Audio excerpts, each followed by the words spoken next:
firman Tuhan. Kami bersyukur di hari yang indah, karena Tuhan baik bagi kami. Tuhan mengasihi kami, Tuhan memberikan kesempatan bagi kami untuk datang menyembah, memuliakan nama-Mu yang kudus. Engkaulah Tuhan pencipta langit dan bumi, yang kami kenal dan kami muliakan di dalam Kristus Yesus, yang telah berfirman, manusia tidak hidup dari roti saja, tetapi manusia hidup dari firman yang keluar dari mulut Allah. Oleh karena itu firman-Mu adalah terang bagi kami, penuntun bagi jalan kami, dan hidup di dalam hidup kami. Oleh karena itu kiranya Roh Kudus yang berbicara, yang memberkati, yang hadir di dalam setiap hati dan pikiran kami, supaya jiwa kami dipenuhi dengan firman Tuhan, dan hidup kami berkemenangan di dalam kebenaran firman-Mu. Oleh karena itu Bapa, kiranya Engkau hadir dan memberkati kami. Jauhkan kami dari segala yang jahat, dan biarlah bejana hati kami dijamah, dipenuhi dan diberkati oleh Tuhan. Dalam nama Tuhan Yesus kami berdoa. Amin. Jemaat silahkan duduk. Maaf, masih tetap berdiri? Ya. Baik, saudara-saudara, kita akan menyanyikan atau membaca firman Tuhan dari Habakuk 3 ayat 17 sampai 19. Dengarkanlah firman Tuhan. Sekalipun pohon ara tidak berbunga, pohon anggur tidak berbuah, dan hasil pohon zaitun mengecewakan, sekalipun ladang-ladang tidak menghasilkan bahan makanan, kambing domba terhalau dari kurungan, dan tidak ada lembu dalam kandang, aku akan bersukacita dalam Tuhan, bersorak-sorai di dalam Allah penyelamatanku. Allah Tuhanku, itulah kekuatanku. Ia membuat kakiku seperti kaki rusa. Ia membuat aku mampu berjalan di tempat tinggi. Berbahagialah setiap orang yang mendengarkan firman Allah dan yang memeliharanya. Firman-Mu Tuhan, pelita bagi kakiku dan terang bagi jalanku. Haleluya, haleluya, haleluya.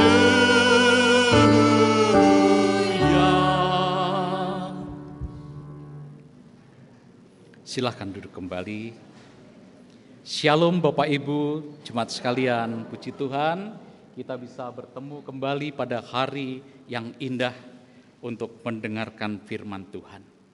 Saudara yang kekasih, Kota Bogor adalah tempat bagi saya yang banyak terekam dalam hati dan pikiran, karena cukup lama saya juga tinggal di dekat Kota Bogor, tepatnya di Ciawi, saudara.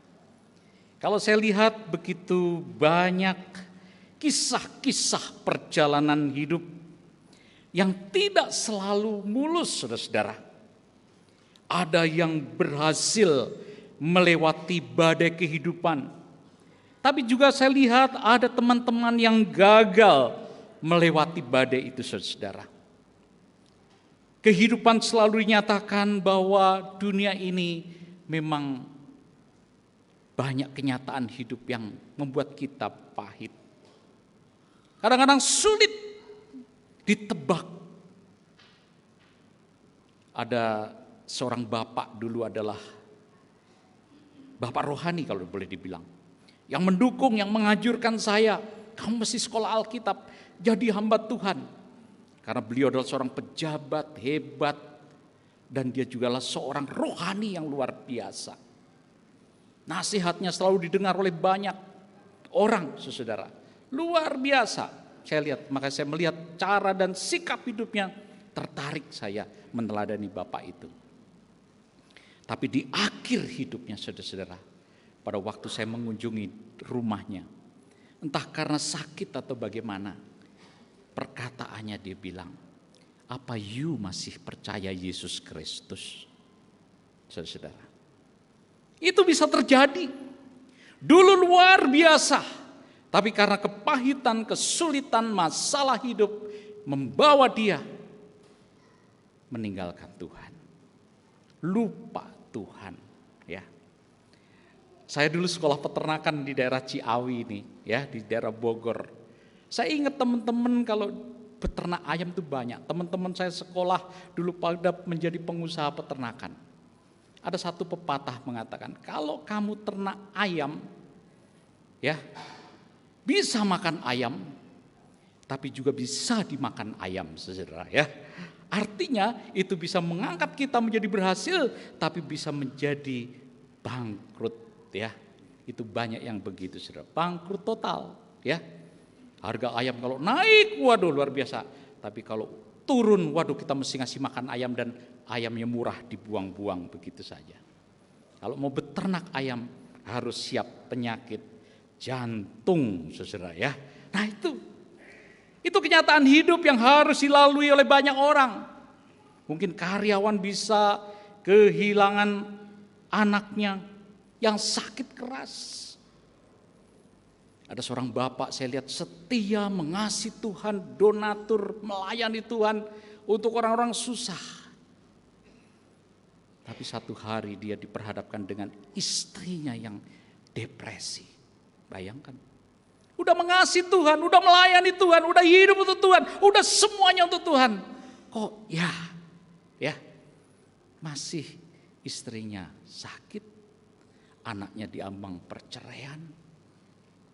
Tapi saya lihat, Pak, sampean tenang aja ya. Dia bilang, saya ikut Tuhan. Hidup lalui saja bersama Tuhan. Tapi atas kedaulatan dan pertolongan Tuhan, saudara, ibunya bisa tiba-tiba sembuh total. Sehat, kembali pulih. Waduh, itu cara Tuhan, ya. Kadang-kadang kita tidak tahu cara Tuhan bekerja, kedaulatannya bekerja. Itu bisa terjadi. Masih banyak saya yang bisa ceritakan. Belum lama ada pasang muda-mudi. Mamanya dia bilang, Pak, anakku itu bukan seperti anakku lagi, Pak. Kenapa, Bu? Dia gak seperti dia. Kenapa? Kalau malam dia jam 12, jam 1, dia bangun, dia jedot-jedotin kepalanya ke tembok. Terus dia udah gak karu-karuan kalau sudah teringat-ingat. Kenapa, ya? Ya udah bawa, kita doakan. Datanglah ibunya, datanglah anaknya, datang mantunya. Tamatan dari Amerika, hebat saudara-saudara.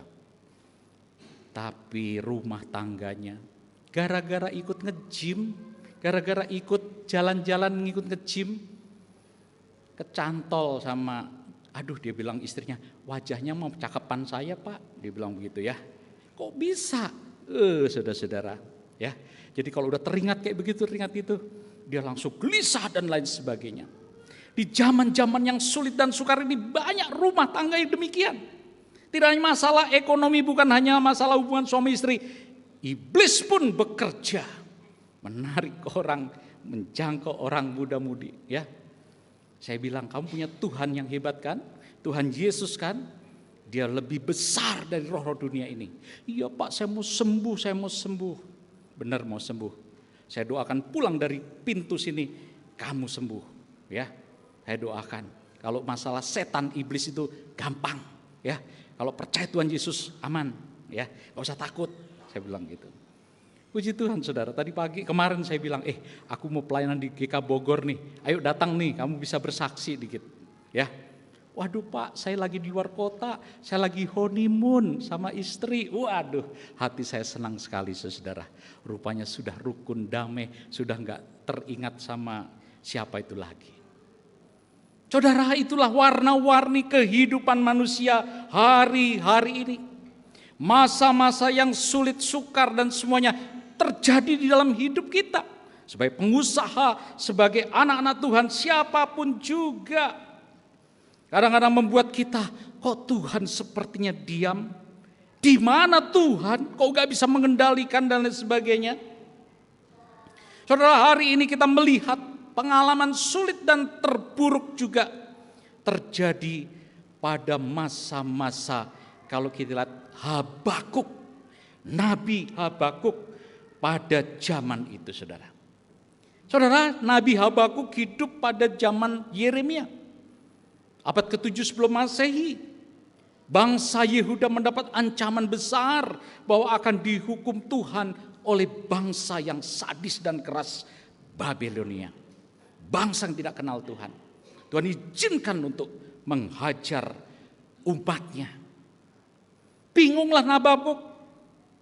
Sehingga kalau kita lihat sistem semuanya rusak.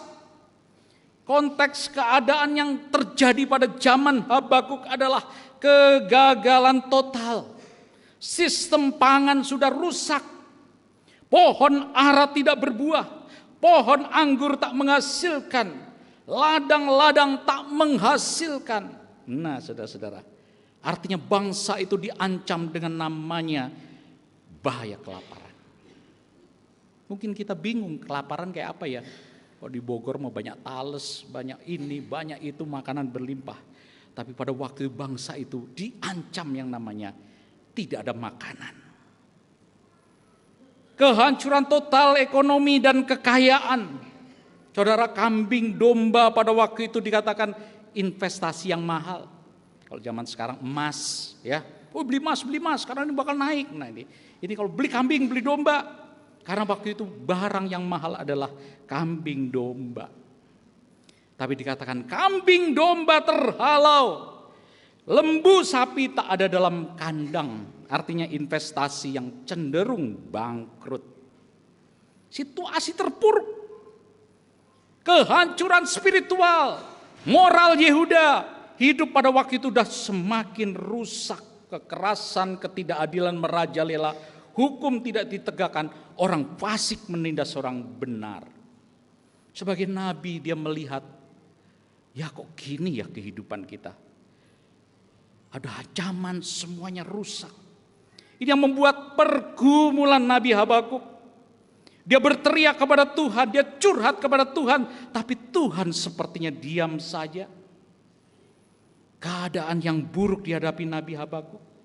Tapi Habakuk berani menyampaikan kebingungannya kepada Tuhan dan mempertanyakan kepada Tuhan. Saudara-saudara, Habakuk jujur, ya, bergumul. Saudara, kalau kita kadang-kadang melihat ketidakadilan, gak kebenaran, susah, gak cocok, kepada siapa saudara mengadu? Ya.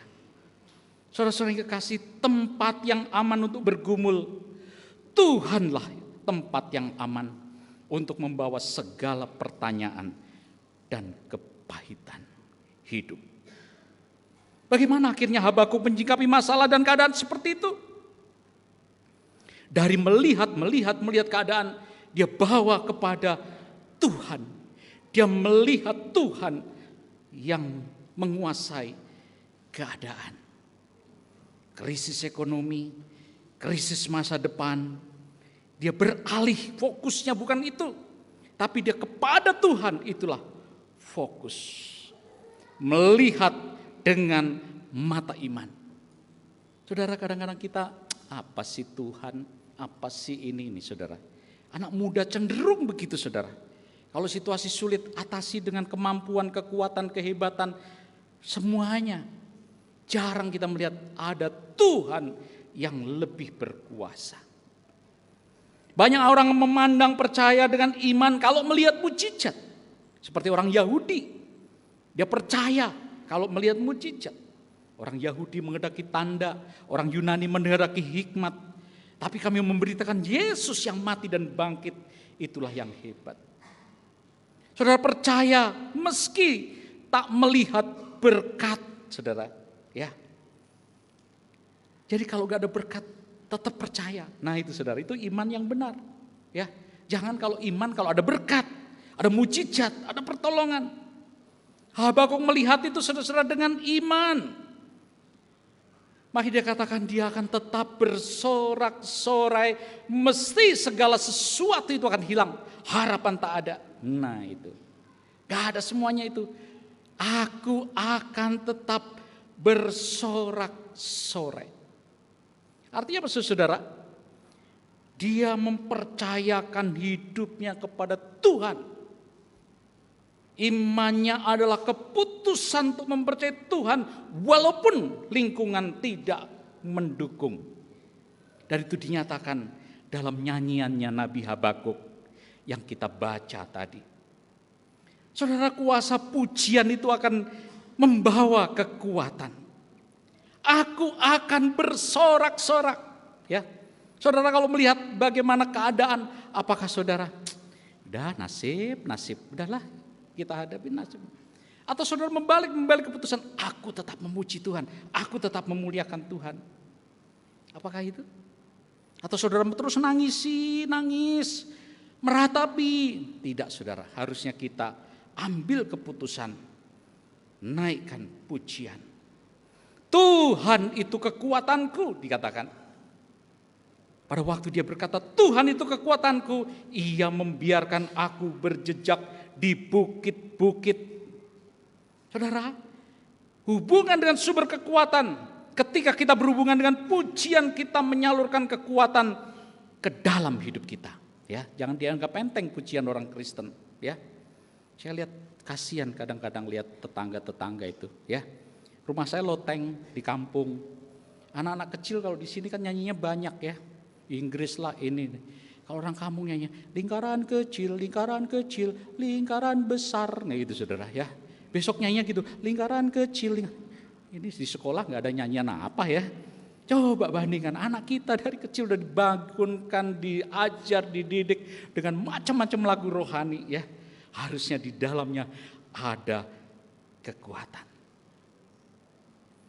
Minggu lalu kita membahas tema menyembah roh. Menyembah Allah dalam roh dan kebenaran. Setiap orang yang menyembah harus menyembah roh dan kebenaran.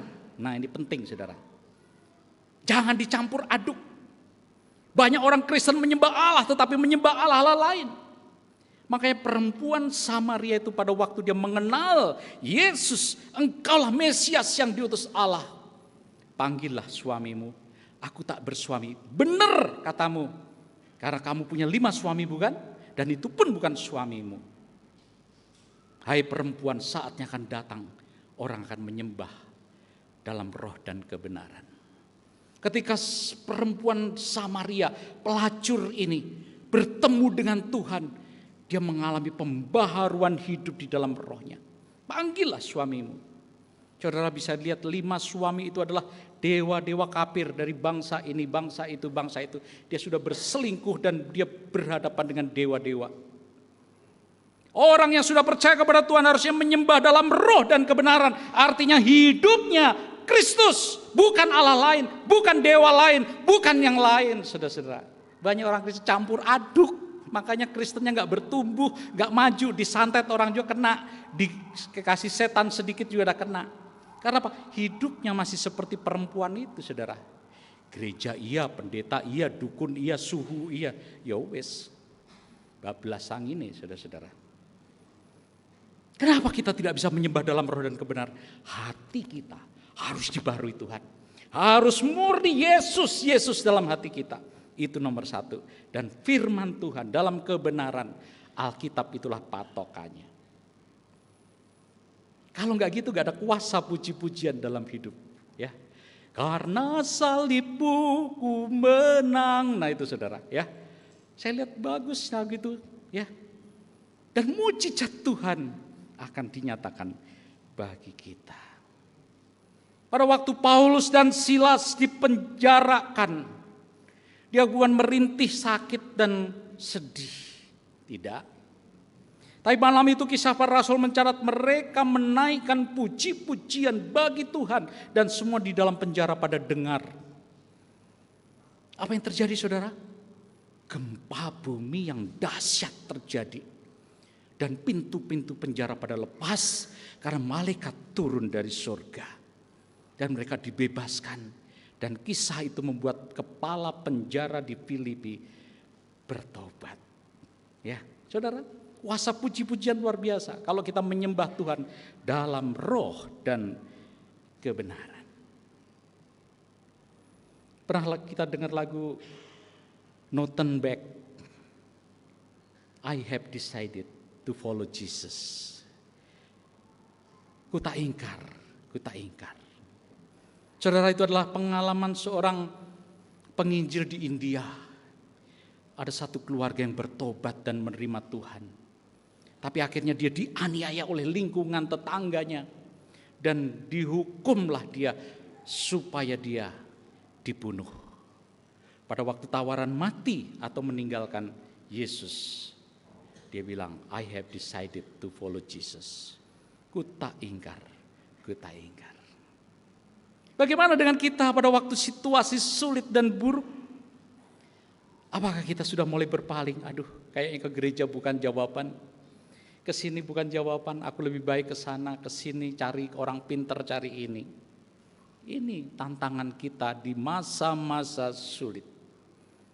Atau kita meninggalkan salib Tuhan dan mengambil kembali dunia.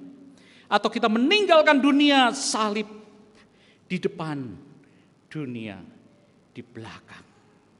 Saudara, tadi dikatakan Tuhan memberikan aku kekuatan, kata Habakuk. Seperti kaki rusa, seperti rusa, saudara. Rusa adalah hewan yang lincah dan stabil di medan yang terjal-terjal. Ya, kenapa Habakuk pakai rusa? Rupanya rusa itu adalah binatang yang lincah di tempat yang terjal. Tuhan artinya memberi kemampuan untuk berdiri teguh di tengah kesulitan. Tuhan tidak selalu mengubah medan, tetapi Dia memberi kaki untuk melintasi medan-medan yang sulit. Berjejak di bukit-bukit, bukit masalah, bukit kehidupan. Bukan untuk menghindari masalah, tetapi menaklukkan masalah itu. Itu saudara-saudara. Ya. Kadang-kadang kita menyerah dengan masalah. Padahal Tuhan, kalau kita rajin memuji Tuhan, tetap di dalam Tuhan, Tuhan akan memberi kekuatan untuk melintasi terjal-terjal itu. Saudara pernah dengar kalau pendeta pernah diuber-uber debt collector? Pernah nggak saudara? Yang berdiri di sini pernah loh saudara. Ya, semoga saudara nggak pernah. Ya. Artinya saya melewati juga masa-masa yang sulit, bukan karena saya salah, tapi saya kepengen nolong orang, ya. Tapi saya disalahkan, pernah, saudara-saudara. Istri saya sampai depresi dan stres, pernah, ya. Kalau udah orang datang ke rumah, aduh ketakutan, pernah, saudara. Tapi saya lewati bersama dengan Tuhan dan bisa lewat dari masalah-masalah itu. Pada umumnya masalah selalu harus menjatuhkan kita. Tapi justru disitulah kita bisa berdiri teguh. Jadilah jujur. Bawalah semua pertanyaan, kecewaan, kepahitan kepada Tuhan. Berkatalah, Tuhan, aku gak ngerti, Tuhan, gak ngerti.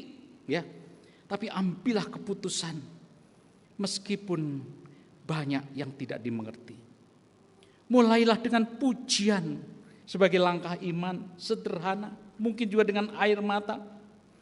Alihkan dari pertanyaan mengapa ini terjadi, mengapa itu terjadi. Tapi bertanyalah, Tuhan, Engkau Tuhan yang tahu memelihara semua kehidupan kami. Ya, seperti saya tadi katakan anak muda tadi. Kalau kamu percaya kepada Tuhan, punya iman, beres masalahmu, pasti Tuhan tolong. Benar saudara. Setelah pulang ibunya, Pak Pendeta, dia malam hari ini bisa tidur nyenyak. Tidak minum obat, bukan karena minum obat, tapi karena benar Tuhan melindungi dan menjaga dan lepaskan dia. Langkah dengan iman.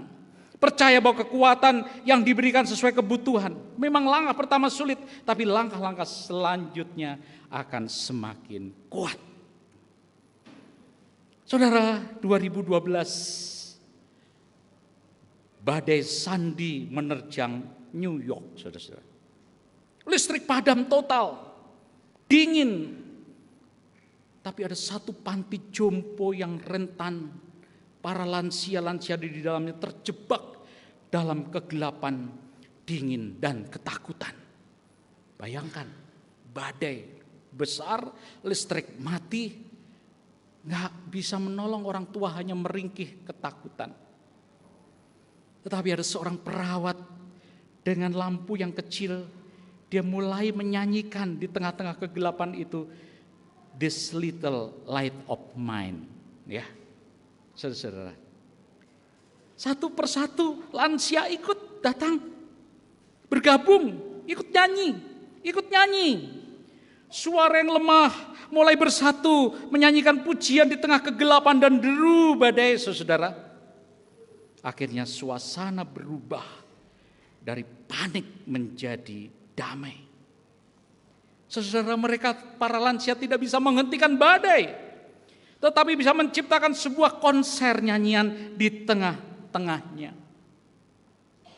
Habakuk tidak bisa menghentikan badai, tapi dia bisa memilih, saudara-saudara, menadakan pujian dan nyanyian di tengah-tengah kegelapan badai itu. Ketika segalanya gelap, dia menyalakan lampu pujiannya. Itulah yang mematahkan roh ketakutan dan keputusasaan. Saudara, jikalau kita menghadapi keterpurukan, itulah panggungmu. Itulah bagian mungkin kehidupanmu. Pujianmu itu adalah lagunya. Imanmu itu adalah cahaya yang bersinar paling terang. Justru kehidupan malam yang paling gelap. Jadi ketika keterpurukan, badai, kesulitan, Tuhan akan menolong kita. Tuhan campur tangan bagi kita. Amin Bapak Ibu. Serius sekali ya dengar firman-Nya. Hari ini kita kedatangan grup angklung RW di perumahan Duta Garden di daerah Bandara Soekarno-Hatta. Saudara, mereka adalah grup orang-orang tua lansia yang lahir pada waktu COVID melanda mereka. Ya. Jadi pada waktu itu saya dengar di situ, aduh, menakutkan, serem. Di sini ada Ibu RW ya. Bu RW mana tadi ya? Oh, itu Ibu RW yang datang di situ ya. Itu benar-benar Pak, di sini sebentar ambulan, sebentar mayat, sebentar ini udah menakutkan, saudara. Artinya banyak orang kehilangan harapan, kehilangan semangat, mencekam dan takut. Setelah mulai mereda, saudara. Mereka saling mendoakan, saling menguatkan. Ibu RW memperakasai, dibuatlah latihan angklung, oma-oma. Ya, mereka semangat, mereka jadi berkat, mereka bisa luar biasa menjadi alat di tangan Tuhan. Nanti kita akan mendengar pujiannya. Suatu hari setelah berlatih, saudara-saudara, kita mau kunjungan kepada seorang oma yang 90 tahun jatuh dan tangannya patah. Wah, semangat, ayo oma, semangat, ayo ya, begitu kunjungan ya. Terus kemudian setelah itu, oma, kita berdoa ya, Pak Slamet sebentar akan datang, akan mendoakan oma. Kita sebelum berdoa, kita nyanyi oma ya. Ya, oma mau pilih lagu apa? Apa Bu lagunya?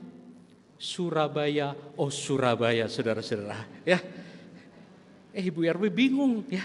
Orang mau nyanyi lagu rohani, malah Surabaya, oh sorry. Oma, Pak Slamet mau berdoa ya. Sebentar lagi, pilih lagu rohani yang apa gitu oma. Pilihan oma apa? Surabaya, oh Surabaya. Ya udah kita nyanyi yang lain ya, saudara. Tapi tadi waktu saya berdoa dan ada di konser, teringat besok 10 November, saudara ya, Hari Pahlawan. Ini banyak orang Surabaya juga di sini ya. Oh rupanya ini pesan oma buat kita ya. Tetap berjuang, tetap semangat, tetap luar biasa. Surabaya di tahun 45, saudara. Oh saya baru itu mungkin pesannya Oma Mary buat grup angklung ya. Tetap semangat dan maju ya. Jangan lemah, jadi berkat terus. Sebentar lagi kita nyanyi di istana, saudara. Tapi bagian belakang ya. Mungkin tahun depan kita nyanyi di istana beneran ya. Tapi ini semangat ini buat oma-oma, harus lebih lagi ya.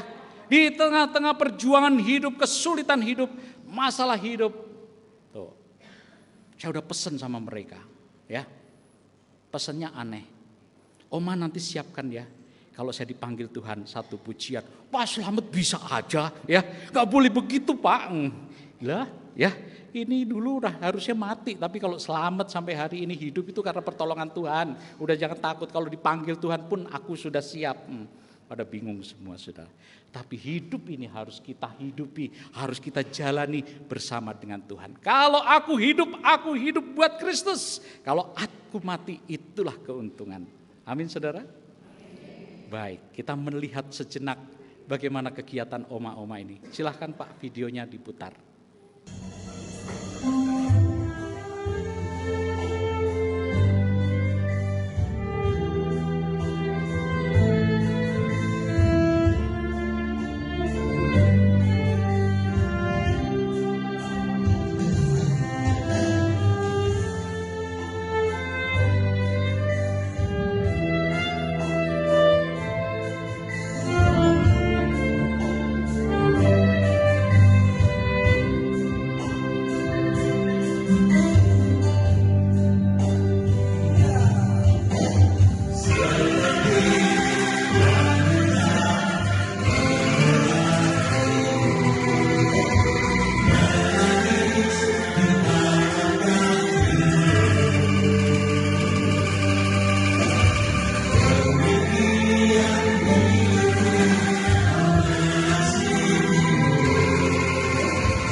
Tuhan, itulah pelayanan dari oma-oma di Duta Garden yang sudah menjadi berkat tidak hanya lingkungan Duta Garden, Pak Lurah, Pak Camat, Wali Kota, semuanya bisa melihat ini satu yang indah.